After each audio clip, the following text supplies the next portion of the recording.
기도하고 시작하겠습니다. 하나님, 부족한 종이 섰습니다. 지금 이 시간에 그 집사님의 기도처럼 제 입술에 기름 부어 주셔서 하나님의 말씀을 오류 없이 전하게 하시고 아버지의 말씀이 이 시간 머리가 아닌 가슴으로 알아지는 시간 되게 하여 주시옵소서. 예수님의 이름으로 기도드립니다. 아멘. 네. 예, 화면 좀 띄워주시면. 예. 그 미국 스탠포드의 의과대학 필립 하터라는 박사가 100명의 지구촌을 수치로 내놓았습니다. 예, 보시면 이 세상의 인구를 100명으로 축소했을 때 57명의 아시아인, 21명의 유럽인, 14명의 남북 아메리카인, 8명의 아프리카인이 있습니다. 52명이 여성이고 48명이 남성이며 70명이 유색인이고 30명이 백인입니다. 30명이 그리스도인이고 70명이 그리스도교 이외의 사람입니다. 89명이 이성애자이고 11명이 동성애자입니다. 6명이 전 세계의 부의 59%를 소유하고 있고 이 6명 전부가 미국 국적입니다. 80명은 표준 이하의 거주 환경에 살고 70명은 글을 읽지 못합니다. 50명은 영양실조에 고통받고 있고 1명은 빈사 상태입니다. 그리고 1명은 지금 태어나려고 하고 있습니다. 1명은 대학의 교육을 받을 수 있고 1명만이 컴퓨터를 소유하고 있습니다. 자, 생각해보면 이렇습니다. 만약 여러분이 오늘 아침 눈을 떴을 때 아프지 않고 건강하다고 느낄 수 있었다면 이번 주에 죽음을 앞둔 100만 명의 사람보다 행복한 사람입니다. 만약 당신이 전쟁의 위험, 투옥되는 감옥살이, 고독, 굶주림을 한 번도 경험하지 못했다면 세계 5억의 사람들보다 행복한 사람입니다. 만약 당신이 끈질기게 고통을 느끼거나 체포, 고문, 죽음의 고통을 공포를 느끼지 않고 종교 모임에 갈 수 있다면 세계의 30억의 사람보다 행복한 사람입니다. 만약 여러분이 냉장고에 먹을 것이 있고 입을 옷이 있고 머리 위에 지붕이 있고 잘 장소가 있다면 세계의 75%의 사람들보다 행복한 사람입니다. 더 구체적으로 여러분이 은행에 예금한 돈이 있고 지갑에 돈이 있고 집에 어딘가에 잔돈이 들어있는 동전 지갑이 있다면 이 세상에서 가장 유복한 상위 8%에 속하는 사람입니다. 만약 당신의 부모님이 더 건강하시고 다 건강하시고 두 분 다 아직 함께 하신다면 매우 흔하지 않은 일입니다. 여러분들은 참으로 축복받은 사람입니다.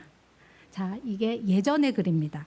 지금은 지구 인구가 63억일 때 보고서거든요. 그러면 지금 지구 인구는 80억이 넘었습니다.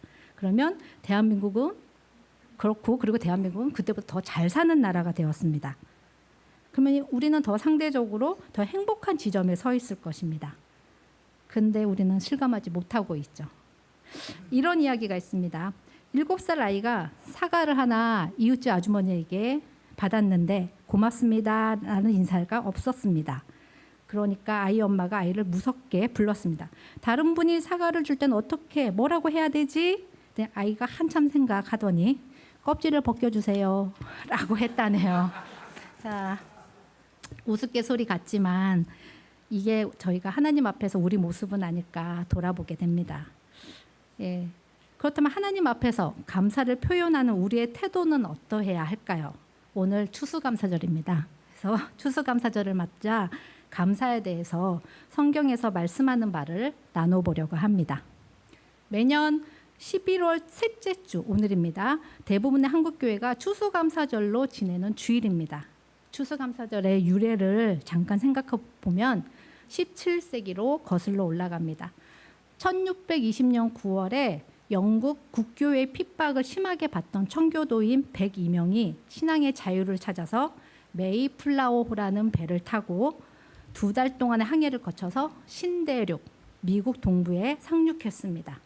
그해 겨울에 절반 이상의 사람들이 낯선 환경과 혹독한 추위로 봄이 되기 전에 죽었습니다. 이런 힘든 상황 속에서 살아남은 생존자들은 인디언 원주민들의 도움으로 씨를 뿌리고 경작을 하고 가을에 곡식을 수확하게 됩니다. 그러니 그들은 그 수확의 풍요함을 하나님께 감사하는 의미를 담아 3일 동안 축제를 열었습니다. 그리고 인디언들을 초대해서 곡식과 채소, 과일을 놓고 하나님께 감사의 예배를 드렸습니다. 그때 특별히 먹었던 음식 중에 칠면조, 옥수수, 호박 이런 것들이 있는 거죠. 세월이 흘러서 1939년 루즈벨트 대통령은 11월 셋째 주 목요일을 추수감사절로 선포하였습니다.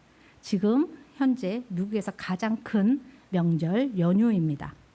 그럼 우리나라는 어떨까요? 한국의 추수감사절은 1914년 미국의 선교사들이 처음 입국한 날, 그날이 11월 셋째 주 수요일이었습니다. 그래서 그날을 추수감사절로 선언했는데 그 이후에 11월 셋째 주 주일로 바꾸어서 지금 지키고 있습니다. 예, 추수감사절의 유래인데요. 근데 이렇게 추수감사절 성경에 보니까 이 추수감사절과 아주 비슷한 절기가 있습니다. 오늘 본문에서 말하는 초막절입니다. 그리고 오늘 본문에서 초막절을 지켜야 합니다라고 말씀하십니다. 하나 묻겠습니다. 구약 성경은 하나님의 말씀이다. OX? 네, 예. 그럼 하나님의 말씀은 지켜야 한다. 지키지 않아도 된다. 네. 그러면 구약 말씀인 초막절을 지켜야 한다는 지켜야 한다. 네, 그렇게 되죠. 근데 뭔가 이상한 것 같죠? 예, 맞습니다. 예수 그리스도를 믿는 믿음으로 구원받은 우리들은 구약의 절기법을 지킬 필요가 없게 되었습니다. 바울은 골로새서 2장 16절 17절에서 이렇게 말씀합니다. 그러므로 먹고 마시는 일이나 명절이나 초승달 축제나 안식일 문제로 아무도 여러분을 심판하지 못하게 하십시오. 이런 것은 장차 올 것들의 그림자일 뿐이요 그 실체는 그리스도에게 있습니다. 예수 그리스도의 복음 안에 저희는 있으니까 어떤 절기법의 구애도 받지 않는다는 말씀입니다. 그러면 그리스도인들에게 이러한 절기법은 아무 의미가 없는 것인가? 그렇지는 않습니다. 우리가 구약의 절기법을 지키지 않아도 되지만 하나님이 이스라엘 백성에게 주신 법을 통해서 하나님의 뜻을 헤아릴 수 있기 때문입니다. 그리고 그 깨달은 뜻을 우리 삶에 적용해야 하기 때문이다. 즉 신약 성경의 의미를 찾아서 지금의 상황에 맞게 준수해야 한다는 것이죠. 서론이 길었습니다. 자, 그래서 오늘 이 초막절 본문을 살펴봄으로써 하나님이 우리에게 주시는 초막절의 영적 의미를 함께 알아가도록 하겠습니다. 초막절의 영적 의미 첫 번째, 우리는 일상에 감사해야 합니다. 15절 잘못 적혀 있네요. 네. 맞습니다. 당신들은 주 당신들의 하나님이 택하신 곳에서 이래 동안 초막절을 지켜야 합니다. 요 밑에가 있는데 예. 앞에 성경 본문의 15절로 가주시면 성경 본문 읽을 때, 성경 봉독할 때로 가주시면 예. 여러분이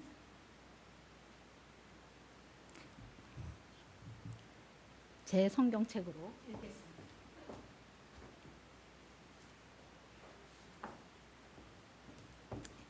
네, 개역 개정입니다. 내 하나님 여호와께서 택하신 곳에서 너는 이래 동안 내 하나님 여호와 앞에서 절기를 지키고 내 하나님 여호와께서 내 모든 소출과 내 손에서 행한 모든 일에 복 주실 것이니 너는 온전히 즐거워할지니라. 입니다. 구약의 절기 중 중요한 세 가지 절기는 유월절, 맥추절, 초막절입니다. 그런데 이러한 절기들이 종종 혼란스럽게 느껴지는 것은 이름이 하나가 아니기 때문입니다.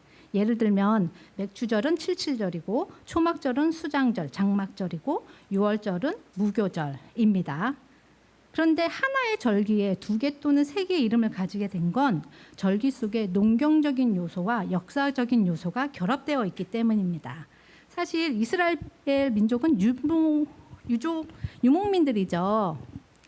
그래서 절기가 없었습니다. 근데 가나안에 정착한 후에 씨를 심고 추수를 하게 되면서 절기가 생겼습니다. 이스라엘 농부들은 1년에 3번 추수하는데요. 그래서 3번의 절기가 존재합니다. 첫째는 가을 보리를 거두는 무교절, 여름 보리와 밀을 거두는 맥추절, 올리브와 포도를 거두는 수장절이 그것입니다.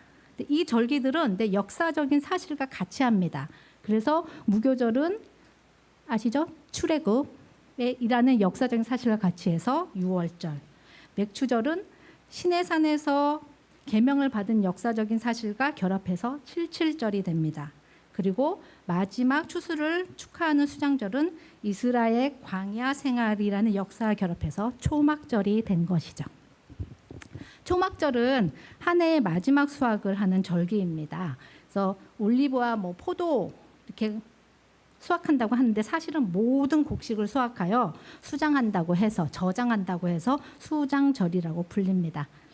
하나님의 받은 복으로 인해서 기쁨을 나누고 하나님께 감사를 표현하는 오늘날의 추수감사절과 비슷합니다.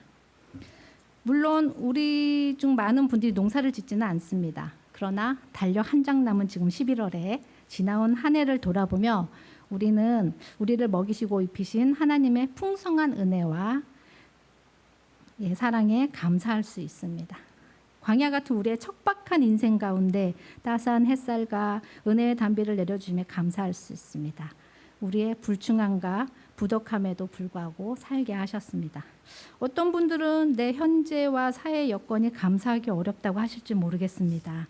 잘 사는 나라 되었다는데 물가는 많이 올랐고 오르지 않는 건 내 월급뿐이고 원하는 바가 이루어지지 않아서 되는 게 없다고 한탄하고 있을 수도 있습니다. 그러나 조금만 생각해 보면 하나님께서 우리에게 베푸신 모든 것을 바라보며 감사하게 됩니다. 은혜 아닌 게 없습니다. 스펄전 목사님은 이런 말씀을 하셨는데요. 감사는 하면 할수록 감사의 조건이 많아지고 더욱더 감사하게 된다.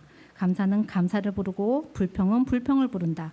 촛불을 보고 감사하면 전등불을 주시고 전등불을 보고 감사하면 달빛을 주시고 달빛을 보고 감사하면 햇빛을 주시고 햇빛을 보고 감사하면 이 빛은 예수님을 의미하거든요. 그래서 천국을 주신다고 말했습니다.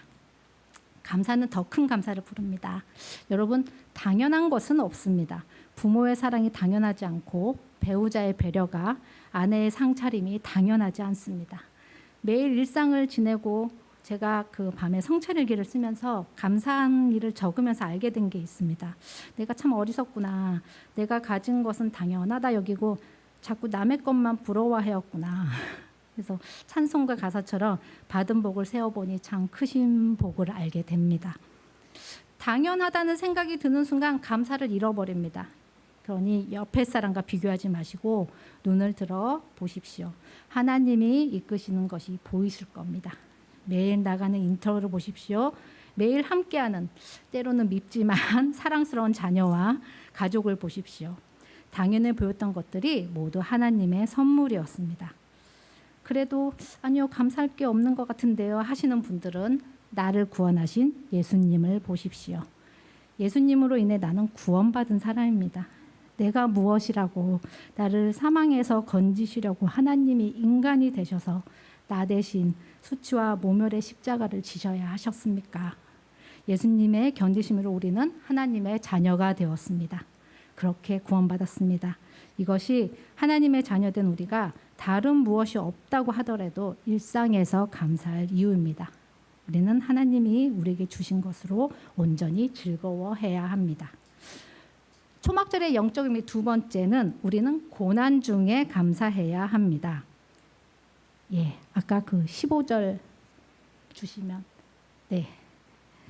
초막절은 히브리어로 스코트라고 부르는데요.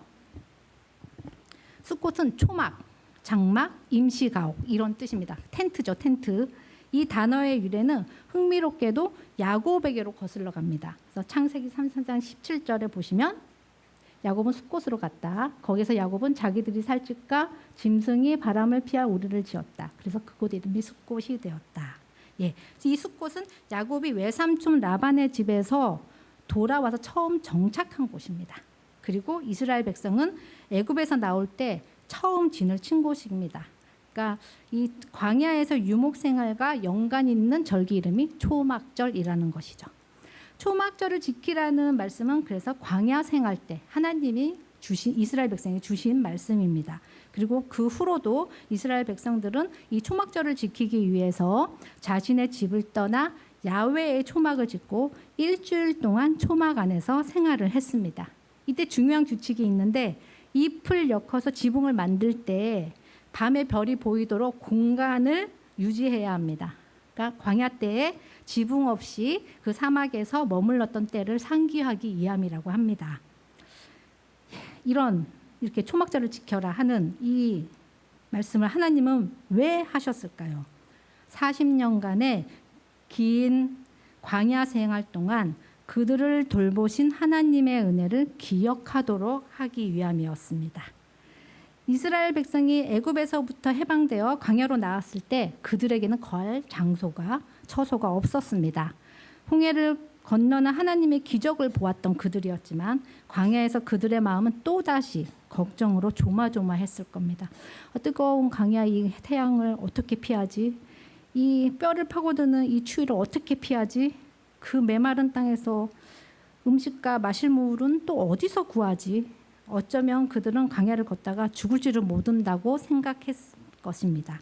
그러나 놀랍게도 그들은 광야를 안전하게 통과했습니다. 만나와 메추라기, 단물과 구름 기둥과 불 기둥.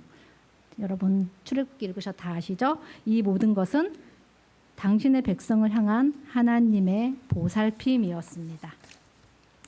하나님의 보살핌이 없었다면 그들은 다 죽고 말았을 것입니다. 그들이 광야이지만 안전했던 거는 하나님의 전적인 보호 때문이었습니다. 그러니 초막은 그들의 광야 생활을 보여주는 대표적인 상징입니다. 광야는 뜨거운 태양, 살을 내는 추위가 있고 누울 자리 없는 곳입니다. 그 척박한 광야에서 초막은 유일하게 쉼을 주는 공간이었을 것입니다. 비록 안락한 호텔은 아니지만 그들의 생명을 보존하기에 충분히 족합니다. 그런 의미에서 이 초막의 은혜는 광야로 비유되는 오늘을 사는 우리들에게도 동일하게 적용될 수 있습니다. 출애굽 후 광야 40년에 함께 하셨던 하나님이 녹록지 않은 삶을 버거워하는 우리와 함께 하십니다. 저와 여러분의 지난날이 안락하지 않았을 수 있습니다. 그리고 앞으로의 여정이 안락하지 않을 수도 있습니다. 너무 힘들어서 주저앉은 날도 있고 앞으로 눈물의 골짜기를 통과할 수도 있습니다. 그러나 돌아보니 그때마다 주님께서 주신 쉼의 초막이 있었기에 우리는 지금 이곳에 있습니다. 그리고 그 초막을 보고 너의 미래에도 내가 돌본다고 약속했다는 것을 기억하라고 하십니다. 우리는 보통 이렇게 말합니다. 힘든 일이 있으면 하나님은 하나님의 자녀를 사랑하신다면서 왜 고통을 당하도록 허락하십니까? 그러나 여기 하나의 이야기를 소개하고자 합니다. 어느 부부가 전원주택을 지으려고 한 건축업자와 집을 짓기 시작했습니다. 그런데 그 건축업자는 나쁜 사기꾼이었습니다. 그래서 많은 손해를 보아야 했습니다. 어느 날 주변 사람들이 묻습니다. 왜 집을 짓는다고 해가지고 고생하고 손해보냐고. 그런데 그 부부는 그 부부의 말입니다. 건축의 모든 것을 내가 배웠고 내가 그동안은 와이프의 고마움을 몰랐는데 그 힘든 순간 내 옆에 배우자가 있어서 너무 감사했다고 답하였습니다. 우리는 고난 중에 원망하든지 감사하든지 선택할 수 있습니다. 지금 터널을 지나고 있다면 하나님께서 이 시간 제게 가르쳐 주시기로 의도하신 모든 교훈을 가르쳐 달라고 기도하십시오. 그리고 다시는 그 길을 걷지 않게 해달라고 기도하십시오. 우리의 선택에 따라서 고난은 우리를 더 낮게도 더 나쁘게도 할 것입니다. 근데 심지어 이 초막절을 지키라 하심은 하나님 백성을 위한 것이었습니다. 13절에 아까 봤던 13절에 초막절을 지켜야 합니다. 예, 여기에는 히브리어의 레카라고 하는 너를 위하여라는 말이 한글 성경에는 번역되지 않았습니다. 그러니까 사실은 초막절을 너를 위하여 지켜야 한다라고 말씀하고 계시는 거죠.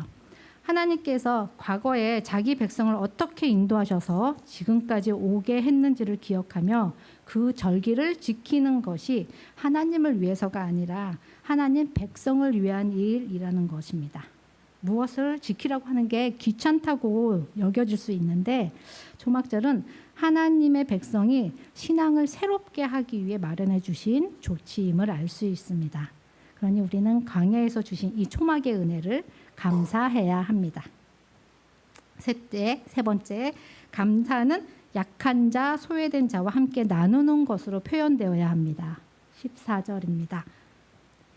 당신들은 이 절기에 당신들과 당신들의 아들과 딸과 남종과 여종과 성 안에서 같이 사는 레위 사람과 떠돌이와 고아와 가부까지도 함께 즐거워하여야 합니다. 초막절은 이웃과 더불어 즐거워하는 절기입니다. 한번 상상해 보겠습니다. 이스라엘 백성들이 초막절을 맞아서 각종 나뭇가지를 막 취해서 초막을 짓습니다. 그리고 그곳에서 일주일을 지내면서 하나님 앞에서 옛날 애굽에서 종살이하던 때를 돌아보며 추억에 젖습니다. 그리고 장차 들어가게 될 가나안의 꿈을 꾸면서 즐거움을 누립니다. 그러고 나면 이제 이스라엘 백성들은 그 즐거움을 사회로 옮겨와야 합니다. 하나님은 그들에게 수확의 풍요함을 가족뿐만 아니라 경제적 약자들과 함께 나누라고 하십니다. 구체적으로 그 수확의 즐거움을 공유할 이웃이 누구입니까? 성경은 그 이웃이 레위인과 떠돌이와 고아와 과부라고 말합니다. 개역개정에서는 레위인과 나그네와 고아와 과부라고 이야기하죠. 그 당시 레위인은 성전에서 특별한 직책을 맡아 성전을 위해 수고하는 자입니다. 그들은 따로 생계를 위한 분깃이 주어지지 않았습니다. 그래서 다른 지파들이 10분의 1을 내서 생계를 도왔습니다. 그리고 나그네와 고아 가부라고 하는 이 표현은 이스라엘이 사회적 약재를 표현할 때 쓰는 아주 대표적인 표현입니다. 그러니까 이들과 나누라는 것이죠. 수확의 기쁨을 경제적인 약자들과 나누라고 하는 이 말씀은 초막절에만 있는 게 아니라 구약의 3대 절기에 다 적용되는 말씀입니다. 설교를 준비하다가 어릴 적 제가 했던 추수감사절이 떠올랐습니다. 교회 선생님께서 다음 주에는 하나님께 감사한 마음을 담아서 집에 있는 과일 중에 제일 예쁜 과일을 가져오라고 하셨습니다. 그래서 그날 저는 예쁜 사과와 감 등을 가지고 갔습니다. 그러면 그 예배당 앞에 과일 바구니가 이렇게 데코되어 있어요. 그래서 그 과일 바구니에 이제 수북히 가져온 과일들을 채우고 감사 예배를 드린 후에는 그 과일을 교회 주변의 집으로 가져가서 선물하였습니다. 교회에서 준비한 쌀 같은 것도 드렸던 것 같아요.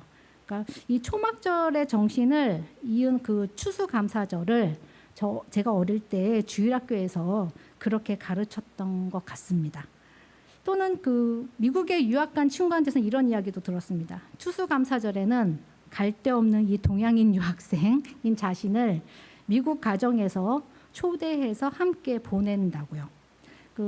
이 성경의 말씀을 현재 그들의 삶에서 실천하려는 미국 가정, 미국 크리스찬들의 감사 나눔이지 않았나 생각됩니다. 밝은 교회 성도 여러분, 우리의 감사가 이웃에게 확장되기를 바랍니다. 인생 가운데 하나님이 풍성한 수확을 허락하여 주실 때 내게 맡겨주신 것으로 이웃을 돌아보는 따뜻한 마음을 지닌 밝은 교회 지체들이 되시기를 소망합니다. 이것이 우리가 교회된 우리가 할 일입니다. 이 초막절, 신약시대에도 큰 절기였습니다. 예수님은 돌아가시기 6개월 전 초막절에 누구든지 목마르거든 내게로 와서 마시라고 말씀하셨습니다. 이 명절 끝날은 마지막 날에 말씀하신 저 마지막 날은 초막절입니다. 예수님이 왜 이날 이 말씀을 하셨냐면 초막절 절기의식과 관련이 있기 때문입니다. 신약시대의 유대인들은 초막절 절기 동안 예루살렘에서 15마일 내 지금 24km 정도 되는 거죠. 사는 모든 성인 남자들은 반드시 이 축제에 참석해야 했습니다. 예루살렘에 모인 이들은 제단을 둘러서서 어깨동무를 하고 그곳을 빙빙 돌며 행진합니다. 그리고 제사장은 실로한 연못에서 가득 채운 물을 제단에 붓습니다. 다른 날에는 성전에서 희생제물을 바친 후에는 포도주를 붓거든요. 근데 이 절기에는 물을 부어요. 그 이유는 초막절 이후에 밀과 보리를 파종하는 시기가 오거든요. 그러니까 그 파종하는 시기가 다가오니까 비를 기원하기 위해서였습니다. 그럼 이러한 맥락에서 예수님은 비를 기원하고 있는 이 초막절 마지막 날에 그들의 목마름과 갈증을 채워줄 참된 물은 오직 나 자신이라는 것을 선언하신 것입니다. 요한은 지금 요한복음 7장이죠. 요한은 초막절에 하신 예수님의 이 선언의 물이 성령님이라고 말씀합니다. 광야에서 초막으로 내가 함께하며 돌본다 하신 그 하나님이 신약으로 이어져서 예수님은 초막절에 내게 와서 물을 마셔라 하셨는데 요한은 그 물을 성령님이라고 하십니다. 자, 이게 논리가 흐르지요. 물을 마셔서 예수님을 믿은 우리 안에 성령님이 내주하고 계십니다. 그러니 하나님은 지금까지도 출애굽 때 내가 너와 함께한다고 하셨던 그 하나님은 지금까지도 우리와 함께하고 있음을 알려주고 있습니다.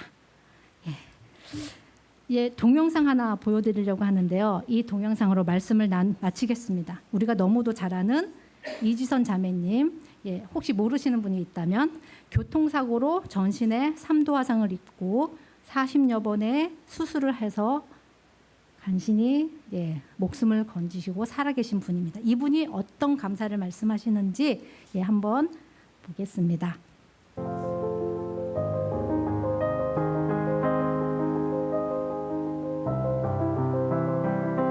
꿈을 꾸고 있다고 생각했어요. 되게 계속 깨지 않는 악몽 같은 거를 꾸고 있나 뭐 이런 생각도 했었고.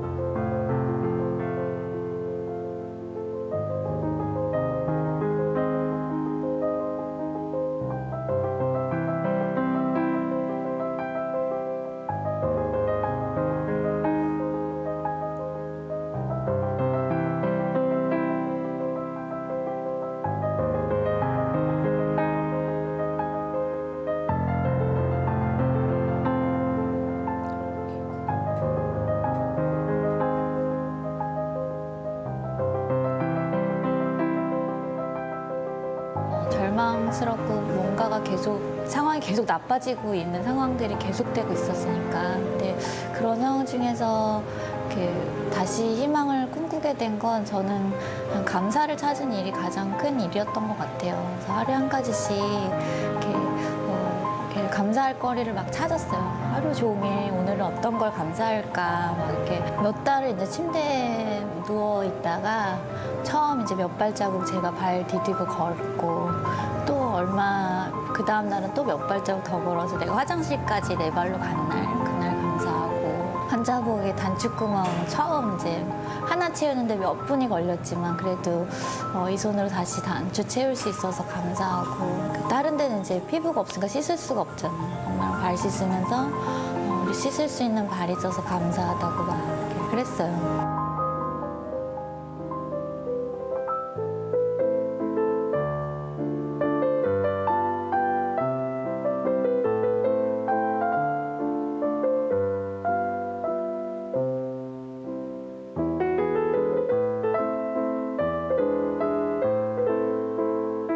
말도 안 되는 감사인데 그게 힘이 되더라고요.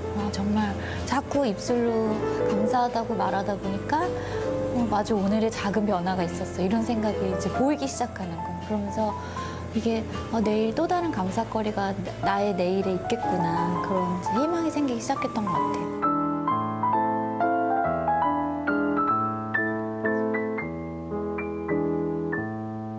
여기까지만. 네. 그 자크 마르탱이라고 하는 사람이 이런 말을 했답니다. 감사는 가장 아름다운 예의입니다. 우리가 하나님께 드릴 수 있는 가장 아름다운 예의는 뭘까요? 예절은 뭘까요? 먼저 일상에서 감사하고 일상뿐 아니라 고난 중에도 감사하고 나의 감사를 이웃과 함께 감사하는 것입니다. 그런 저와 여러분이 되시기를 소망합니다. 기도드리겠습니다. 하나님, 추수감사절을 맞아 감사에 대해 말씀을 나누게 하시니 감사합니다. 매일의 삶에서 이해되지 않는 고난 중에 있을 때에도 감사하는 우리들 되게 해주세요. 날 구원하신 아버지의 그 사랑을 감사함으로 이웃에게 전하게 해주세요. 매일 우리의 감사가 하나님의 은혜를 깨닫는 시간이 되길 원합니다. 주님 한 분만으로 충분히 감사하는 우리들 되게 해주세요.